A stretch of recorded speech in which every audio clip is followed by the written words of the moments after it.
Tadaanan nila lahat ito sa mga poste niya. Dalawang poste.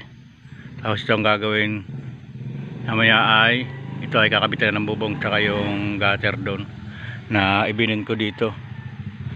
Yan. Ibinin ko siya dito. Yan.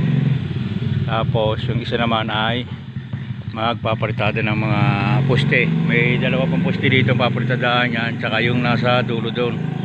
Tapos ang ginagawa natin mga kapistol ay ito.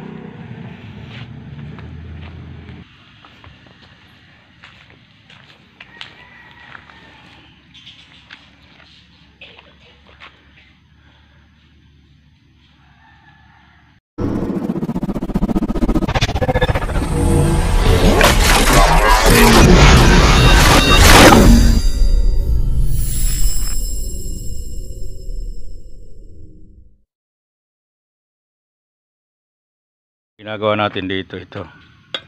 Nagbebenta tayo dito ng 10 mm na square bar. Dito sa bearing natin pinadadaan. Dahan-dahan lang siya para bumilog siya. Yan ay alam niyo kung saan natin ilalagay yan. Dito sa ginawa natin grills. No? Ang bali lahat ng grills ay buo ko na. 8 piraso siya. Yan mula dito. Yan.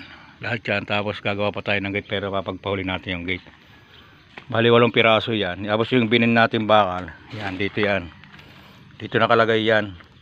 Bali mula dito sa taas kukuha lang tayo ng 20 cm. Bali dito yan nakalagay. Kaya binaba ko siya dahil baka mahulog. Ay tungtungan pa na sa. Bali magiging ganyan ang design niya. Ang lagay niya dito, simula dito sa unahan, dito dalawang block ito katulad nito. Yan mula dyan. Yan. Mula dyan tapos mag-clearance tayo ng dalawa. Tapos dito naman ang kasunod.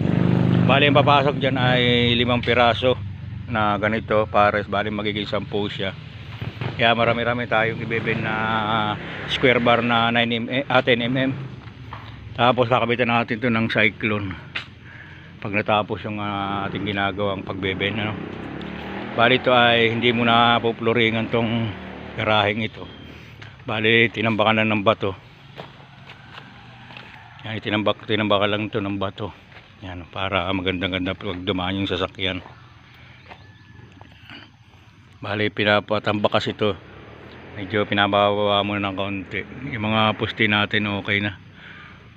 Bali yung likod na lang papalitadaan ng isang manipis.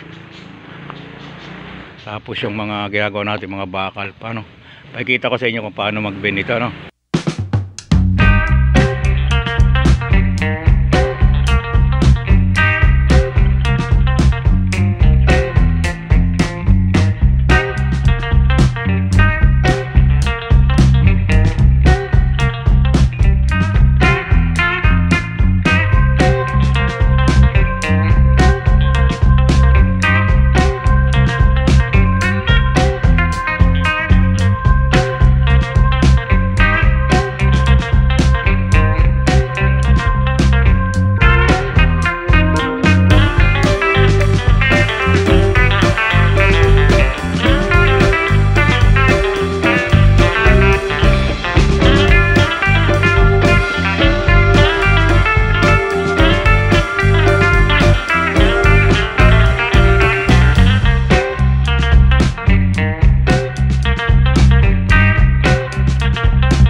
Original sa laro ng istalyo.